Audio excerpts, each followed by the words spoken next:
Hi, everybody, and welcome to No Country. My name is J. David Osborne. That is Kris Saknussemm. Hey, Kris, how's it going? Good, David. Good, David. How are you? I'm doing very well. Thank you very much. Kris, on this episode, you had a lot of really good material, so I figured I would turn the reins over to you. We might do this often, right? Kind of trading back and forth. Where would you like to start today? Okay, I wanted to touch base with the end of the last episode where you very kindly shared with people the first paragraph of my novel, Reverend America. I hadn't heard Mm-hmm. that read aloud by someone else. And it occurred to me one thing I didn't mention is that first chapter is called Now We Are Engaged.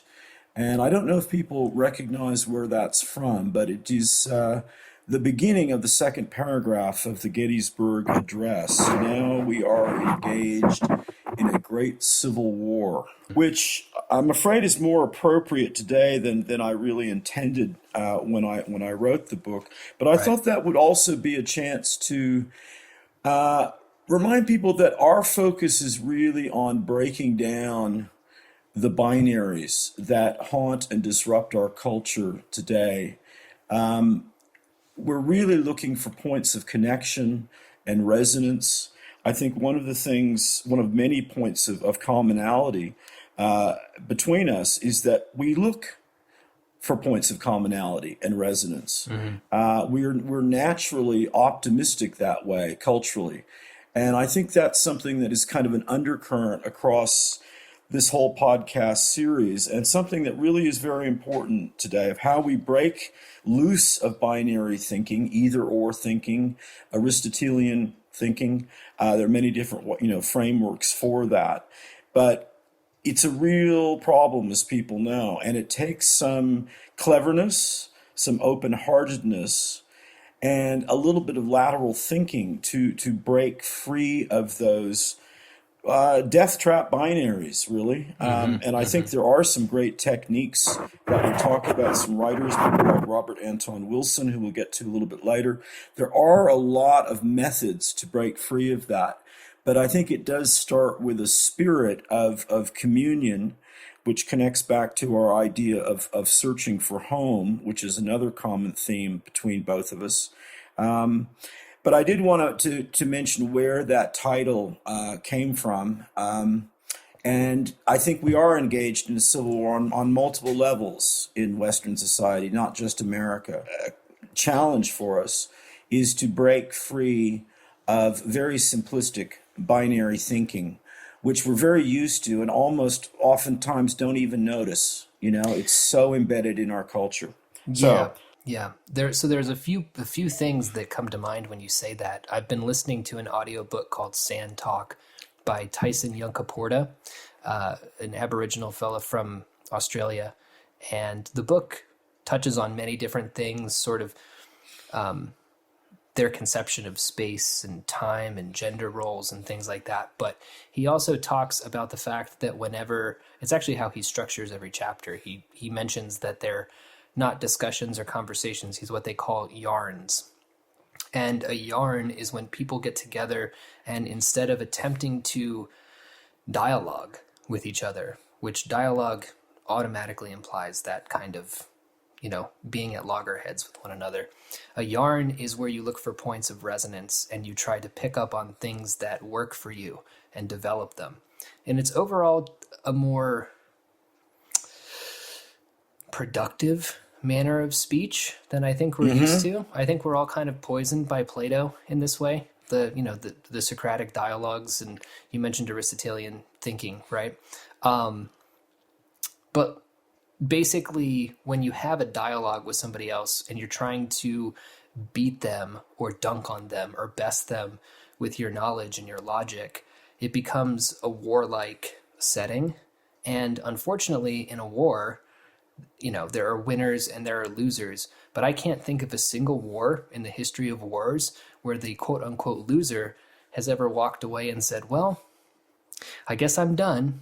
They beat me. You know what I mean? Right, right. Well, the idea of dialectic, is a beautiful idea. I mean, it takes many different forms, but I'm thinking of it in its most basic form of thesis, antithesis, synthesis. You know, the problem is most people really don't learn that as an art form, which it is.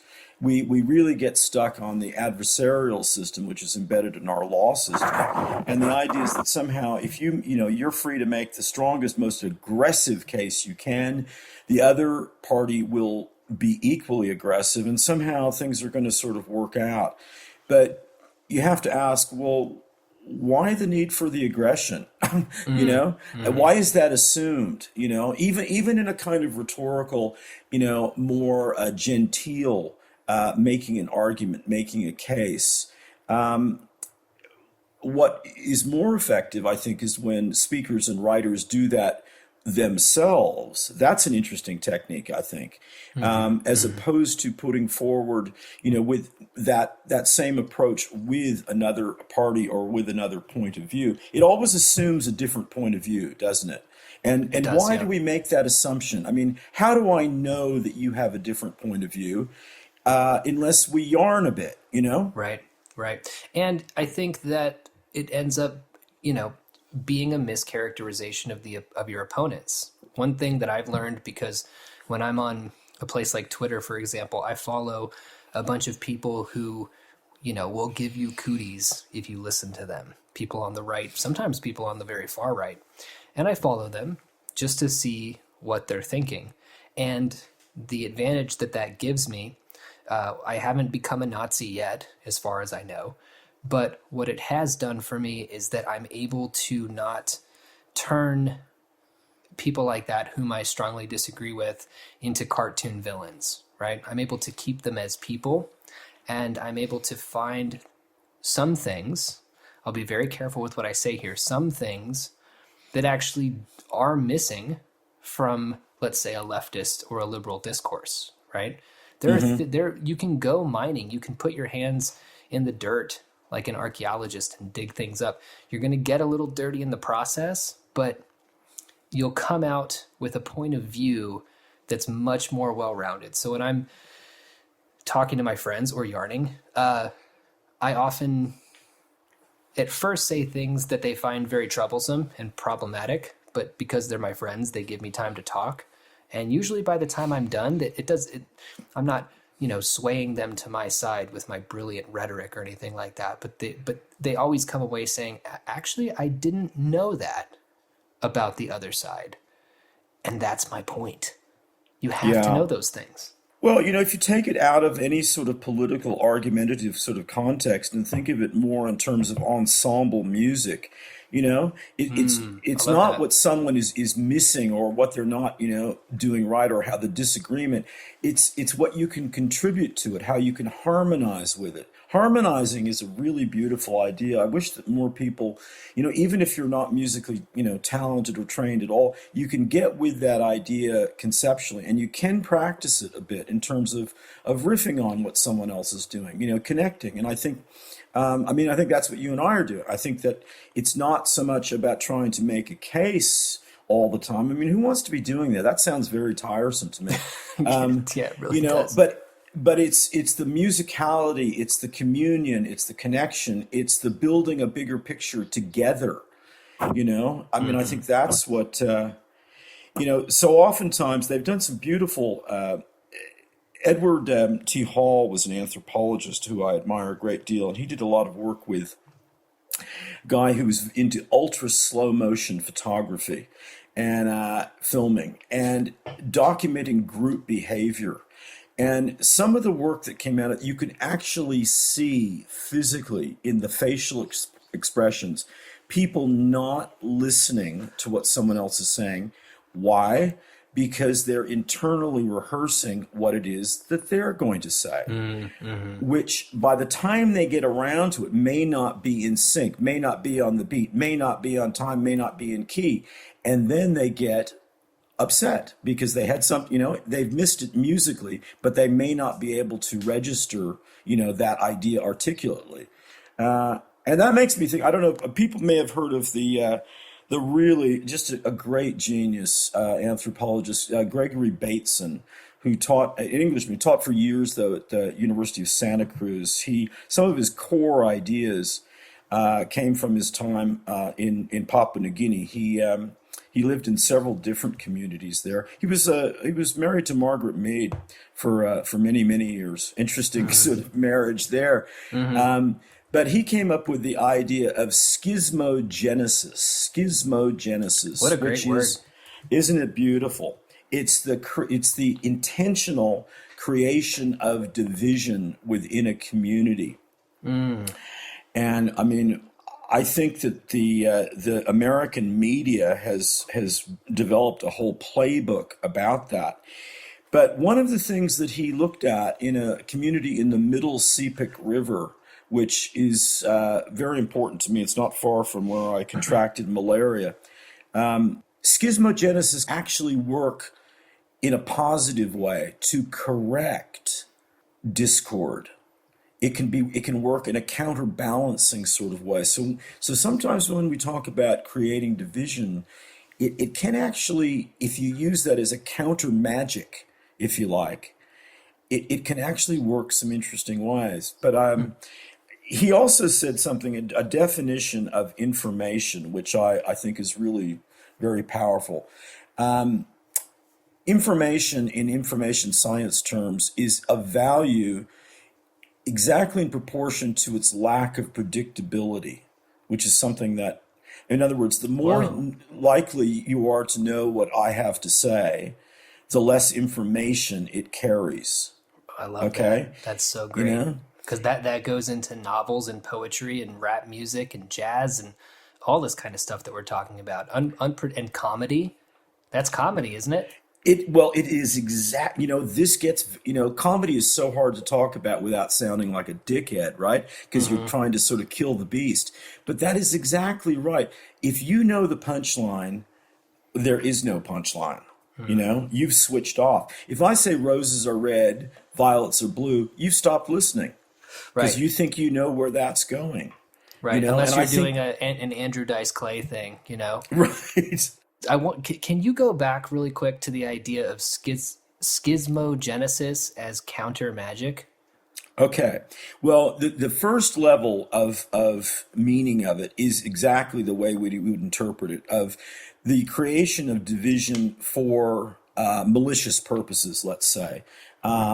Let's talk, in terms of taking a rural, remote, indigenous community and trying to, say, in a colonial or neo-colonial context, trying to create division, pitting one leader against another to weaken the community, to make it easy. It's a psyops sort of thing. Mm-hmm.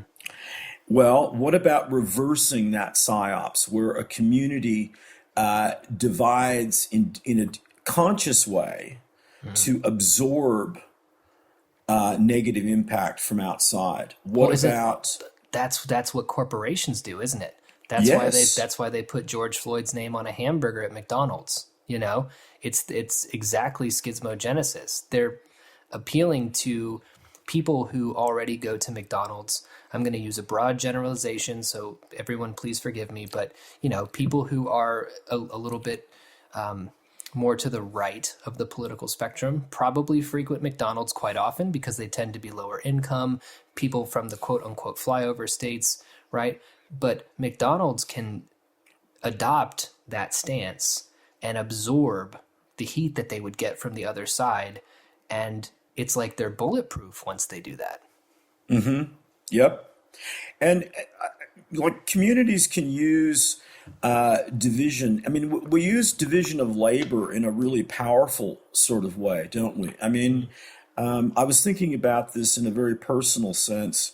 My major divorce really bothered me for many years on many levels, the financial settlement, the whole deal, just a sense of failure and disappointment. And it was hard to sort of really come to terms with what was good about it.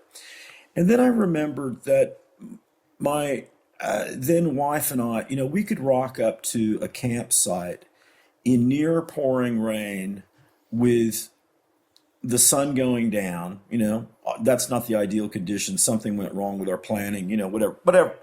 But we could turn that around and have the whole thing set up beautifully within a matter of minutes without any words shared because we had an awesome division of labor on that level, just awesome.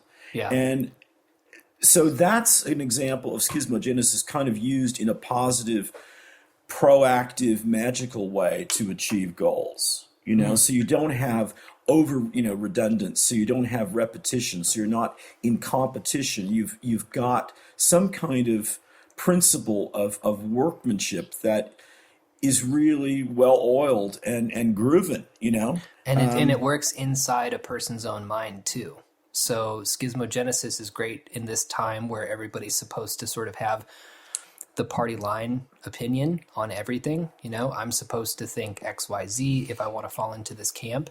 Well, schismogenesis is a way for me to maintain my own sanity with that. It's a way for me to resolve the inherent contradictions that will be found in any dogmatic ideology. So this is sort of a way of protecting your own mental health. I think it is good magic. Well, I think the underlying idea is that bad magic can be turned to good magic and vice versa. There's the old saying in medicine that, the cure is the poison, Poisons are often, in the right dose, a cure, and cures in the wrong dosage can be poisons. It's that interconnectivity, the resonance, underlying it is really a unity and continuity of things rather than difference. But differences do need to sort of be instilled sometimes so that you can get a kind of working friction. I like that idea of a working friction. We think of friction as being bad. Well, yeah, I can think of a few human activities where some friction is pretty good and pretty important, Just saying, not any one particular activity in mind, but Sure. there are a few, Sure, of course. But no, that's a fantastic idea. So we were relating that idea also, this idea of binaries, things like that, to speaking in tongues. And you had some great stuff to say about that, that we unfortunately had to cut the last episode at the 45-minute mark, which we will not be doing today. We're going to rock and roll, baby. So can we pick up that thread, the speaking in tongues thread? Yeah. I think that's really important, which is, the technical term for that is glossolalia, which is speaking in an unknown language. There are lots of interesting theories about where this ability comes from. It is a world culture phenomenon. We find this in Malaysia. There are some really interesting Southeast Asia sort of moments where this happens all around the world. So it's something that is part of an experience. There are psychological explanations of collective unconsciousness. There is also the idea of it consciously in a cultural sense more than an individual sense, because it does need a kind of cultural support. It isn't something you can just kind of do, at home while you're on the treadmill or something. You need that kind of communal congregation support for it. But it is related to trance states, which I think you and I both are really, really interested in as a way of kind of clearing the mind. It's a meditative practice that a lot of the meditation, I practice meditation every day, and it's still a learning process, a process of discipline. But I think people who are language oriented, who are on that, that third semantic circuit, as Korzybski talked about, and Timothy Leary, it's very hard to break out of the symbol systems of language and the conceptual frames without using language in some way as your counter magic. And I think that's what speaking in tongues is kind of about. It's a way to break up the traditional sense of sense. Think of Edward Lear's wonderful nonsense poems and think of the concept of nonsense. That in itself is really a deep idea, but it's also a form of, I think, very legitimate hypnotherapy. I don't know what people think about that. My father, when he left the ministry and became a psychologist, he got very into hypnosis. And at one point he ordered those little hypno wheels, Oh yeah. that spin. Well, he somehow got sent about 10 of them, and and I thought they were just fantastic. I just liked, at that age, I just liked seeing them. I'm not sure if I discovered. Yeah, I think I had discovered pot by then. That was pretty early, but I like these hypno wheels, and I like the underlying idea that even if it's, I think the science of it will always somewhat be in question, and maybe that's good. I think science should always be in question. That's where interesting science happens, isn't it? It's when It there's, is. but I think this idea of speaking in tongues is another example of where the human story, the human yarning, connects all around the world. Remember we talked about Bruce Chatwin and the song lines, I think, in Australia Right. as well. There is so much more continuity in people's that semantic third circuit, that management of symbols, that dealing with maps and story, and that kind of modeling of reality. And that's where why Jung was on such solid ground. I think even just positing the collective unconscious, because there are so many good examples of it in language, in music, in visual art. It's kind of all about the same adventure of trying to negotiate that binary between nature and human social reality. Yeah, I think I want to go back. You said a bunch of stuff that I think we could tease out a bit. There's a lot of great stuff. So the first thing that I want to touch on is hypnosis and the question of, is it real or not? And how science is always going to have a problem pinning it down. So science has the exact same problem that it butts up against every time experiments are done on psi effects, telepathy, things like Right. that.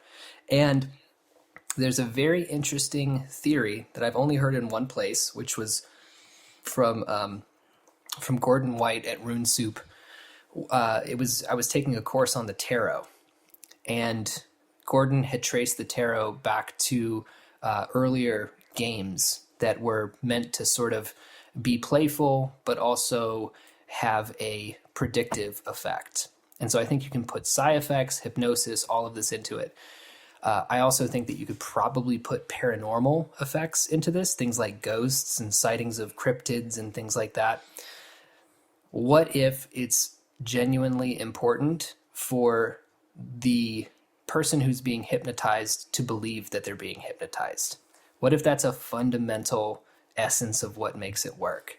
What if the psi effect stuff, what if you have to have somebody who genuinely believes in their ability to connect in that way in order for it to work? What if that's the fundamental piece? What if playing, making it into a fun game where the stakes are not a binary yes or no in a scientific research paper published by some journal somewhere? What if as soon as you try to put it into that binary, the magic stops working? Listen, I think that is 100% right. And I think there's actually a lot of very well documented evidence about that. Robert Anton Wilson makes exactly this point in terms of people who are susceptible to the placebo effect are invariably healthier. And if they do have any pathological problem, they get cured faster.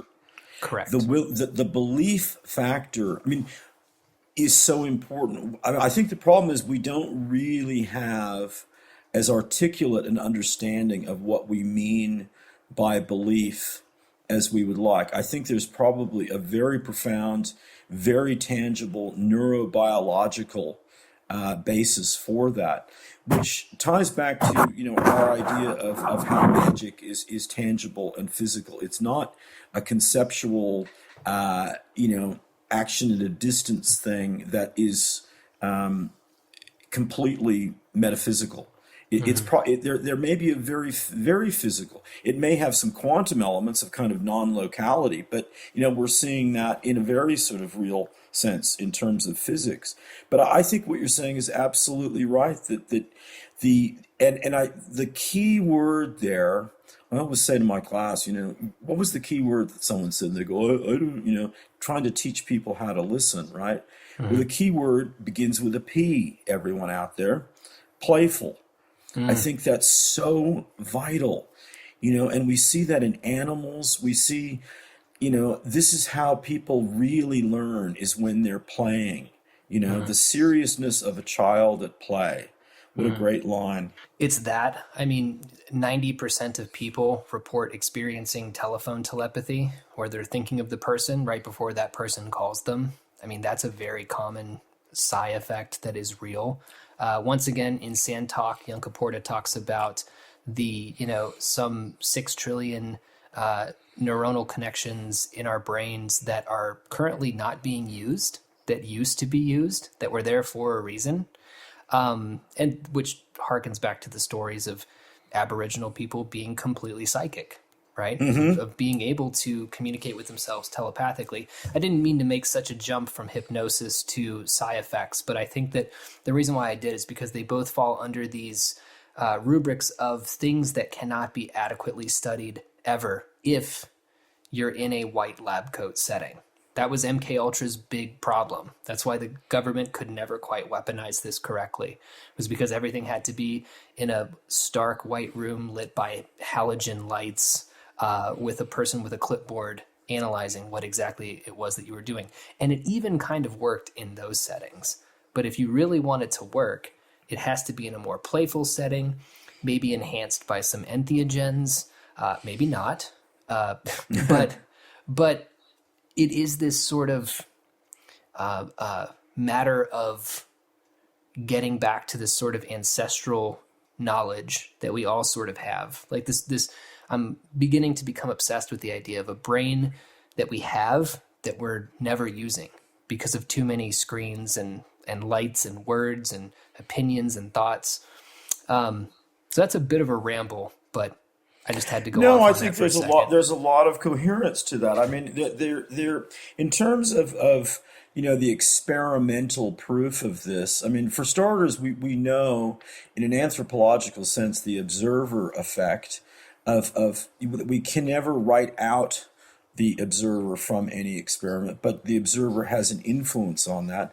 And that's not to be confused, as many people do, with the Heisenberg uncertainty principle, which is a very specific meaning of not being able to measure both the speed and position of a particle at the same time. But I know you're a fan of Rupert Sheldrake, and I hope a lot of people listening are familiar with him. Very, very fine mind. One of the best writing scientists I think that exists, and he's too well trained for people like Richard Dawkins to dismiss. But he's written a lot about ESP, and one of the things that's interesting about this is that people who want to experimentally, if not prove, at least support ESP, have no difficulty in doing so, and people who want to vehemently disprove ESP have no difficulty in doing so. So clearly, and this kind of makes sense because of the nature of ESP, right? Your attitude, your frame, not just your experimental methods, but your internal psychic state influences the results. And when you think about the nature of the subject, well, it's kind of obvious, right? I mean, I think that Indigenous Australians would go, duh. I mean, people certainly in the Middle Sepik River would go, are you kidding me? That's news to you? I think what we're talking about, is really a different kind of coherence that unfortunately, use the term sort of, psi or metaphysics or thing. But for, so many people around the world, there's nothing metaphysical about it. It's completely natural, physical, and tangible.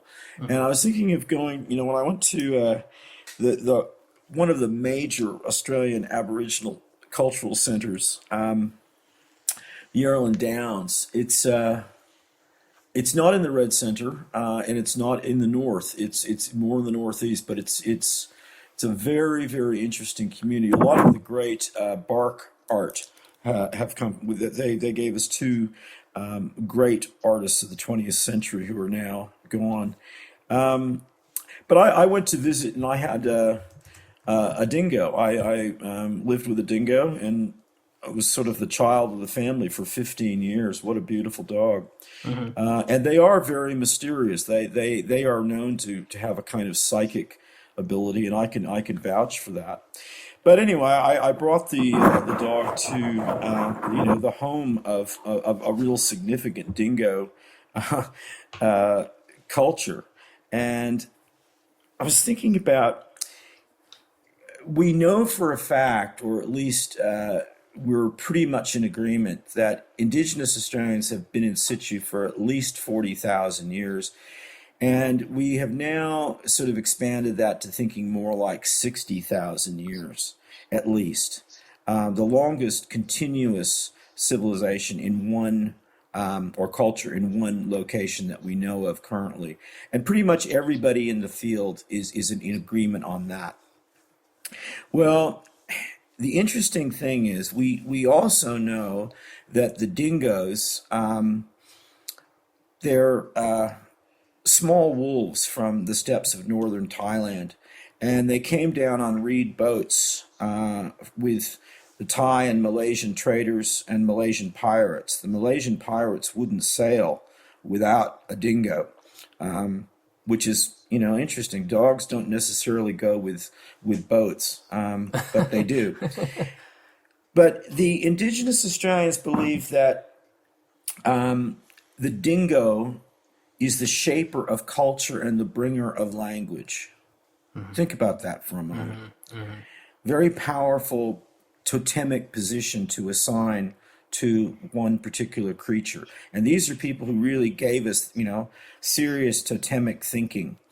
So I asked one of the elders, I said, I'm a little confused here, because your people have, we believe, been on this island continent for between 40,000 and 60,000 years. And yet, you ascribe the bringing of language to these gold wolves that came much, much later. Much later. I don't see how that works. And this old gentleman, what a distinguished face, just this beautiful face of earth, and just a different kind of knowledge. He looked at me and said, Kris, have a beer. I love that story so much. That wraps right back around to speaking in tongues, right? Because isn't speaking in tongues the sort of having a beer of language, right? It's exactly that. It's short-circuiting a logic system that works beautifully in certain contexts and then is just so woefully deficient in others. And it just something has to break that chain for those of us who are embedded within that system. And speaking in tongues is exactly it's the extension of have that beer, take a break from that mental modeling, that reality mapping that works so well when you're back in your embedded technological social system, but really doesn't work so well out under the stars and when you're talking about gold wolves, Yeah. And it also, I think, is a really great escape plan for where we're at right now. I think that people should take the concept of speaking in tongues and messing with language and apply it to their lives. I mean, I've been trying to write in my journal with my left hand, which has been sort of the half measure to kind of get there. and it's very difficult, right? I'm not ambidextrous at all, but I've been trying to find some ways through automatic writing, left-hand writing, doodling. I'm getting into whittling now. Oh man, that's just, we've got to sort of somehow find a way to get some of your whittling endeavors so people can see them. We'll give you a chance to practice a little bit, but I love that. Yeah. I Yeah. love that. David the Whittler. When I'm thinking of a chapter, I'll whittle, and whatever it is that I whittle will basically it'll have the thought process and the knowledge embedded inside the object itself, and then I'll set that little thing up, and I'll set them up in a row so that when I have to go back and edit or look at it, I can pick up that initial sequence of thoughts that I had and come back to it. It's my way of, bringing speaking in tongues to the writing process. I think that's fantastic. And just to touch base with that left-handed, right-handed, handedness is a really, really interesting binary, I mean, look at the interesting people, Leonardo and Beethoven were both left-handed. I mean, we've got a real mythology about people who are left-handed because that's drawing on the right brain, whereas the left, brain is responsible really for our right-handedness. But Robert Anton Wilson via Aleister Crowley advocated exactly what you're doing in terms of consciously speaking in tongues with your hands, so to speak. And the dance language of beasts, to tie into that James Dickey line. This is exactly what you're practicing. You're reaching the midbrain, the secret, the silent brain that lies between the two hemispheres. And that's physical magic that you're involved in. That's correcting and inspiring and opening up new channels. And it's amazing what those simple exercises can do, right? Oh, 100%. Yeah. I think that anything that breaks from the sort of, I have to sit down and write a plot and character and dialogue and put those all together. I was really inspired to write recently. This is going to sound like the most conceited thing I could possibly say, but by some of the stuff I wrote 6 or 7 years ago that I dug up off the computer. And when I dug it up off the computer, I realized that I had a real fascination with language that somehow went by the wayside over the past 5 years, because I started getting, some of my friends started getting, book contracts and Hollywood stuff and writing for TV. And I started thinking, I need to learn how to write like that if this is going to become a viable profession. Well, you can already see, because I know you, where I'm going real south with this idea, right? Like so I languished in this purgatory of, bullshit that I couldn't get through. I couldn't find my voice. I couldn't find what was interesting about this to me. And so 2 things. One was going back through Reverend America, and the other was going back through my old writing and thinking, oh, I am a person who's in love with language. I have to just write whatever comes to my mind and let that out on the page. And all my favorite writers do that. Well, that is such an important, and it's simple in a primary sort of sense. W.H. Auden was once on this panel, and there were a couple of other sort of famous writers, and the famous writers were asked, "What does it take to make a poet?" And one of the famous writers said, "Oh, well, one must have themes. Themes are very important. One must have something to say.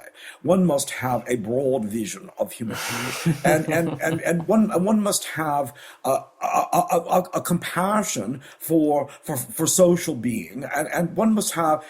And W.H. Auden said, "Show me someone who loves words." Beautiful. Beautiful. Yeah. I mean, that's it right there. That's as physical, tangible magic as there is. And the speaking in tongues, the using a different hand, the breaking free of really rigid logic systems that can work beautifully in certain contexts, but not really great in love affairs and writing and art and play. Mm-hmm. That's the way that the mind, breaks out. That's the way that things happen. And, I could see that in the last bit of writing of yours that you shared. I thought the first thing I thought to myself, David's having a good time, you Yeah. know, Yeah. you know, and Right. and that comes across just powerfully line by line, and it's just like it breaks the linear package up, and suddenly there's a scene, suddenly there's this magical transposition of non-locality in a quantum sense. I've moved somewhere, I don't know where, but I'm not reading on a screen. Mm-hmm. I've been transported. And God, if that's not what art and writing is about, well then, it's not about anything. So That's just we it. have I 100% agree. So we have the writing with the left hand. We have this speaking in tongues idea, which by the way can also get you into an ecstatic state, which I think is important and we should probably touch on. Do you have any other tips for getting into that kind of mindset as far as the musicality of the language goes? Well, I think that there are a couple of good, simple exercises that get us moving in that direction. In terms of explicitly moving out there, I think you have to have a group of people who are really wanting to go there, and I'll get to that in a moment. But there are a couple of really simple exercises. Consciously misspelling words breaks up chains and trains of conventional thought and makes us review things. Take the word nervous, for instance, as in nervous system or I feel nervous. Consciously misspell that so that it's NERVICE, like a combination of nerve and service. Consciously do that. Look at some of the people, the great eccentrics, who have their own very peculiar and idiosyncratic forms of spelling and syntax. I don't know if people know Lord Timothy Dexter, who wrote a wonderful book called A Pickle for the Knowing Ones. Beat that for a title, Yeah. I Yeah. mean, that is a compare that to any sort of title, of literature currently, the falling evening light, or all that Right. sort of nonsense. A pickle for the knowing ones gets you. So consciously use misspelling and mistakes as the basis of new ways of thinking. But here's another sort of simple thing that begins to tell me something that you're absolutely 100% sure of. Write that down on a piece of paper. Write down 10 of those, and then write down 10 questions that you think potentially have answers in life. Not like, is there a God? That's too big. That's too much meat for the plate. But things that you're genuinely interested about. Tear those sheets in half and flip them around so that you read one question and then you read an answer at random. You get an interesting form of poetry that really begins to build a different sense of sense. It's an old surrealist trick, and I really think it's a good thought-starting exercise. But again, it's breaking down. It's using the binary idea. What could be more binary than question and answer, Q&A? Right. But you're using that magic in a counter sense to break those chains, to break those sort of ideas down. But I mean, here's another. Listen to music backwards. You know, Oh, interesting. Okay. I Yeah. mean, it's a psychological fact that people who have no idea of certain languages, say Cantonese, for instance, Cantonese Chinese, you may not have any idea at all, but people can actually hear when it's played backwards. Okay, so they're somehow processing something. That's a lot harder to do with certain kinds of ambient instrumental music. You know, listen to composers like Harold Budd or John Hassel. or, Brian Eno, for instance. Listen to those things backwards, and they begin to revise the circuits in your brain and help you release a natural ecstatic state. Right. Right. I want to piggyback that for just a second because I have an actual experience with that happened recently. So as I probably mentioned on the show before, I am going every morning to this art space to do creative work. I've been given the key to a downtown art space. And my friend Eric and I will sort of set timers and we'll do different weirdo creative exercises. This is where I've done most of my left-hand writing and automatic writing and stuff like that. So I went in there the other day, and to my surprise, there was about 5 other people there because they were hosting a portrait drawing session. So somebody was sitting on a stool and everybody was drawing him, and they asked for a recommendation for music. And I had just heard about this thing that's really popular on YouTube, which is slowing songs down by a massive amount. So I asked Eric to put on Radiohead's Pyramid song, which is from their album Amnesiac. It's slowed down 800%. So it's this great glacial, slow moving tide of very beautiful but also very tense music. I think the song itself is maybe 5 minutes long, but the slowed down version is 40 minutes long. So right. I asked him to put that on, and we got about 25 minutes into it, so a little bit over half, before the people who were there to do portrait drawing cracked and asked him to put on some stupid pop music that they could kind of like bounce to.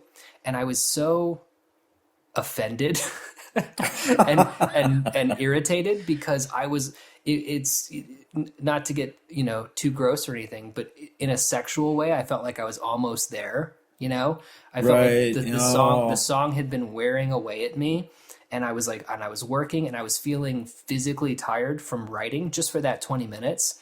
And I knew the song very well. So I knew where it was within the context of the actual song, but I was this close to kind of like getting through that pain barrier of it being difficult and slow and not always sonically pleasurable, but I was so close to breaking through into something very transcendent. And when they asked to turn it, I felt very upset.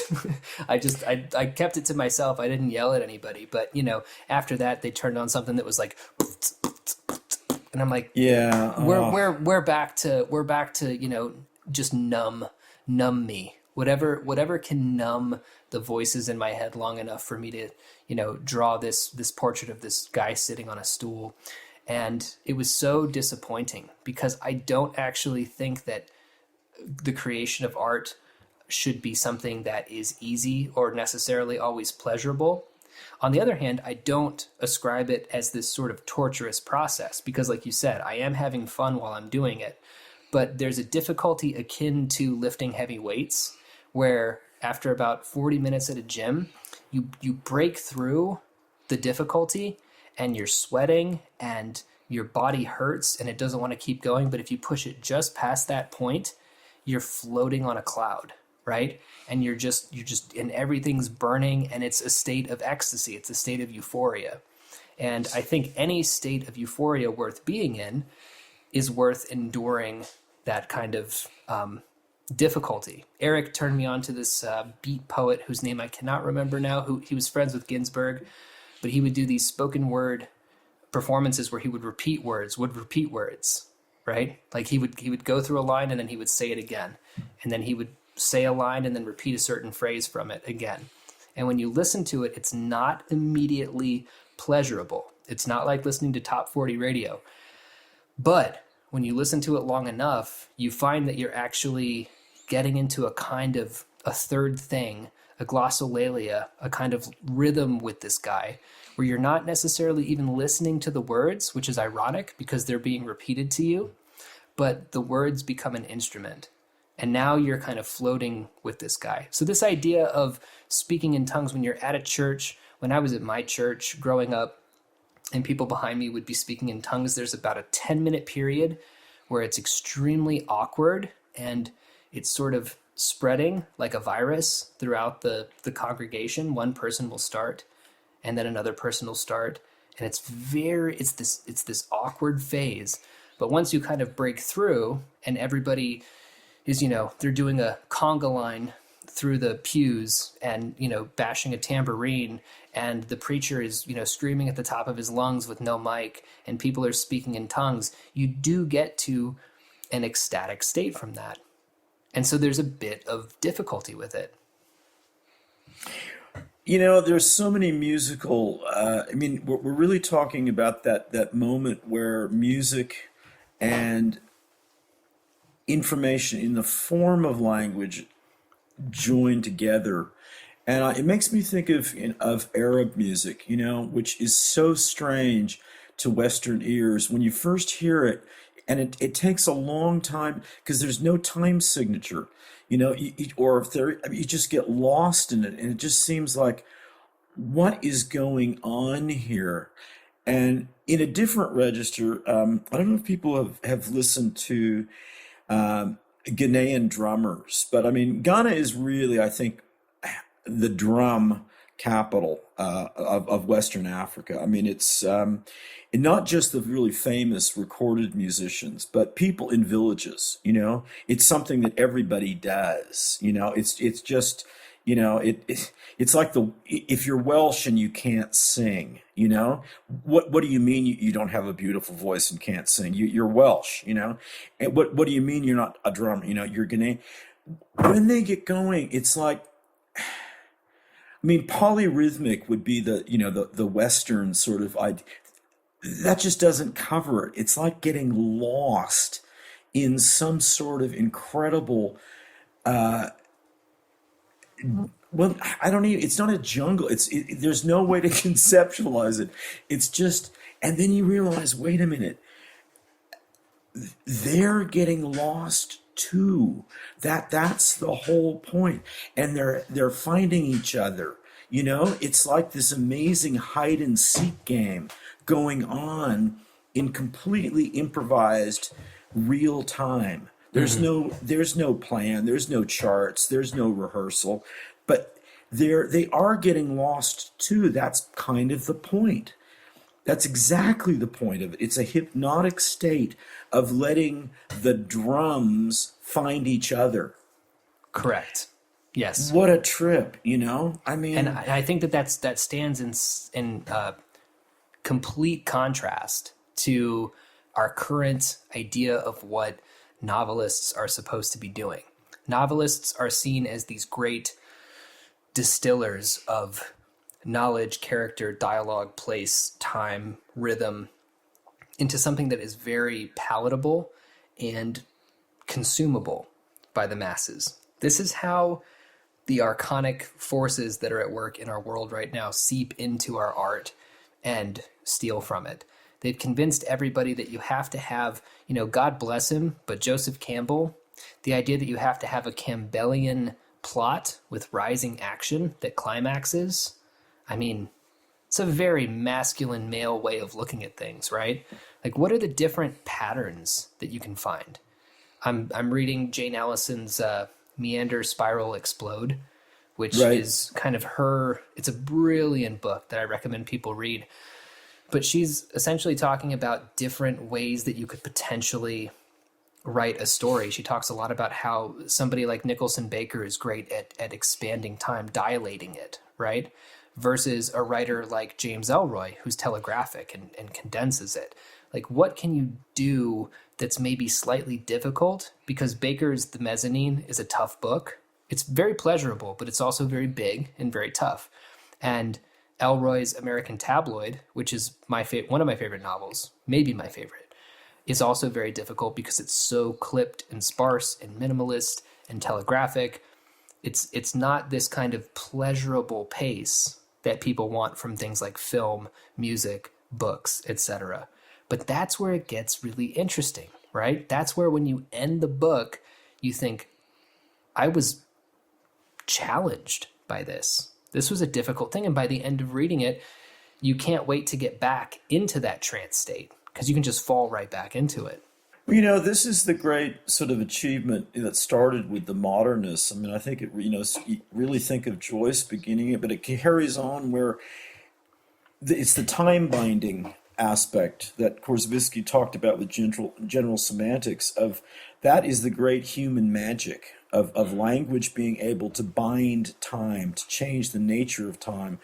And the writers that you mentioned, and I think for me, all the writers that I really love have something to do with a new ratio of mind to time.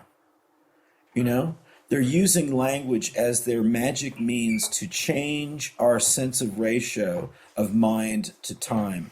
Yeah. And you go back to what is the trance state, however you achieve it, through hypnotherapy, through music, through the repetition of words. However that's achieved, you're stepping outside time. Yeah, yeah.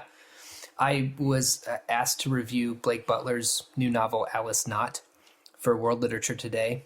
And Butler is considered by a lot of people to be a very difficult writer because he's very extreme. I call him, basically, he's a black metal album in novel form.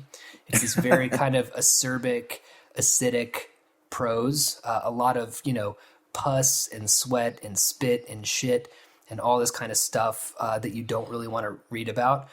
He's very influenced by Pierre Guillotot, like Eden, Eden, Eden, and Tomb for 1,000 Dead Soldiers, 100,000 Dead Soldiers. But what he's doing in that book, and he's a younger dude, I thought was so brilliant because I won't get too much into the plot or anything like that because that's not what's important. But what he's doing is challenging you every step of the way to get into this woman's mind that is like both her mind and her body are falling apart, and the language is doing that with you. So you're invited on this sort of death journey with this person, and it's difficult to get through. But by the end of it, you are in a kind of ecstatic state, and it feels like a magic trick when it's done. And I don't mean magic trick like a stage magician. I mean, no, I understand. Magic like a shaman. Yeah. Well, this was, for many people and for many cultures, that state is the point of art. It's a strange perversion in a way to move to, I don't know, not that entertainment, entertainment is play and is a great thing. I mean, we all enjoy, art that takes us to that place too. No question. But I think the point is that the shamanic state, the magic state is broad enough to engage with entertainment and play, whereas just pure entertainment is not capable of reaching out past its boundaries often, No, it's disposal. It's entertainment as sedative. That's right. The problem. You don't want the sedative aspect of your entertainment. I was going back through and watching all of Gaspar Noé's music videos. One of my favorite filmmakers. He did Irreversible and Enter the Void. Right. Okay. Yeah. These kind of very intense sensory experiences, very brutal. He did. His first film was I Stand Alone, which is a chore to watch. It's not a chore, but it's brutal to watch, right? And I was watching his music videos, and they're all very sort of explicit and in your face. And I'm not saying that necessarily art has to be gross or offensive to do this, but it's definitely one of the ways, right? One of the ways that you can sort of get into that sort of hypnotic state. I'm thinking of, shamans who will cut themselves, right? To get into a kind of trance state where they're, channeling some kind of spirit. Like there's a little bit of pain involved, and that pain is important.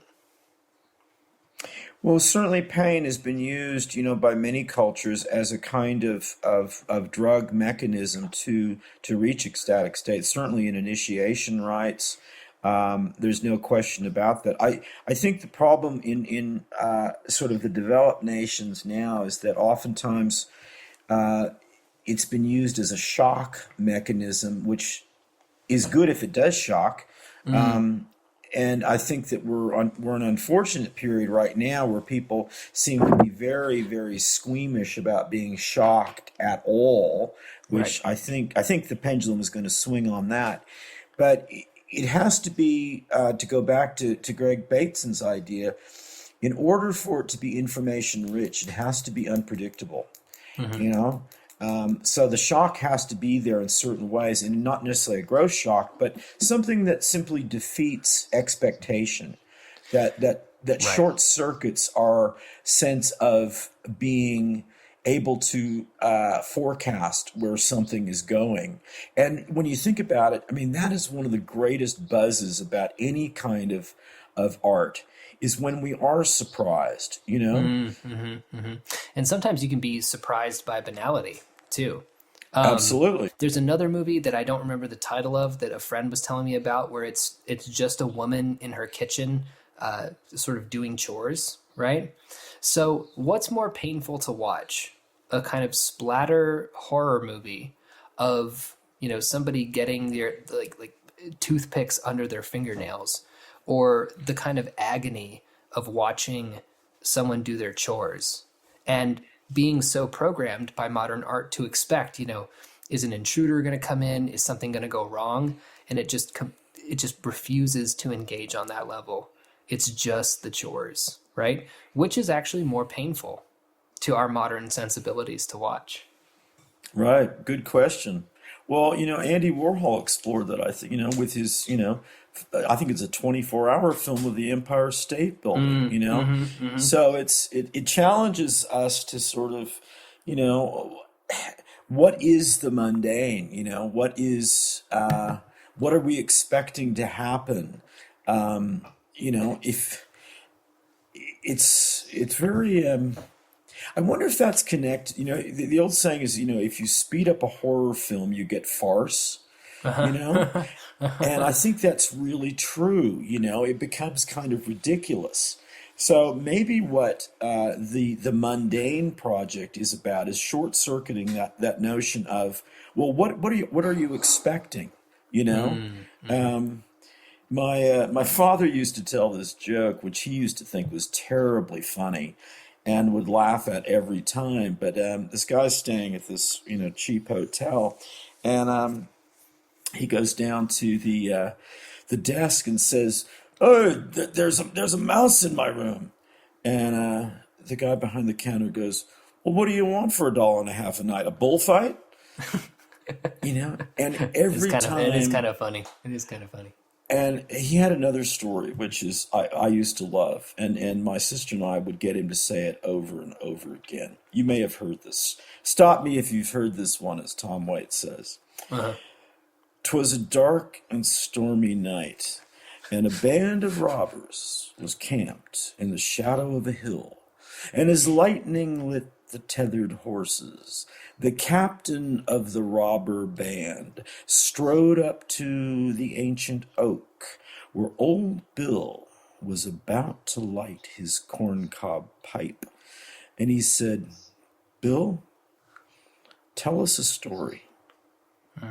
And Bill lit that corncob pipe and looked back into the face of the captain of the robber band and said, "'Twas a dark and stormy night, and a band of robbers was camped in the shadow of a hill. And as lightning lit the tethered horses, the captain of the robber band strode up to the ancient oak, where old Bill was about to light his corncob pipe." And on and on. And on a long drive, Dad would do that faithfully. Uh-huh. Uh-huh. You know? Yeah, no, that's good. He was getting you into the dancing language of beasts by doing that. Because eventually you'll become so hypnotized and out of it just by the words. Once you know what the story is. This is why people revisit film and music and books and anything that they actually love, because once you know what happens in a plot, once you know what happens with a character, why do people keep coming back, right? Very important point. Yep. They're at a certain point, they want to be absorbed in the texture of the work. They want to sink into it, knowing completely where it's going to go. This is why spoilers are such a dumb idea, right? Right. Because what happens is largely inconsequential to anything. You know, it's about being in the work. It's about feeling like you've already been there before, but how are they going to texture it this time? Exactly right. It shows us that we're really embedded in works that we really come to love in ways that, this ties back to our idea of home, where we defined home in our first episode, and I think we'll keep coming back to this as, some sort of place, not just physical, but psychic, but both psychosomatic, where we feel we are important, where we have a contribution to make, where we are co-authoring the space and the event of the place.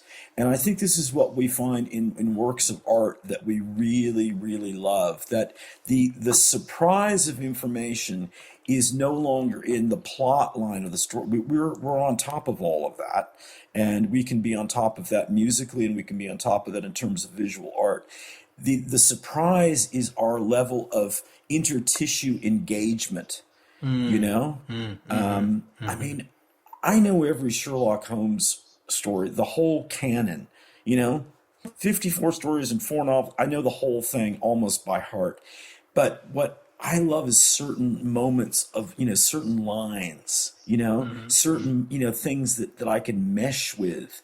And I feel like I'm there, I'm part of it, I'm home, And that's the surprise. The surprise is, and what keeps this, it's the news that stays news, as that's a really important idea.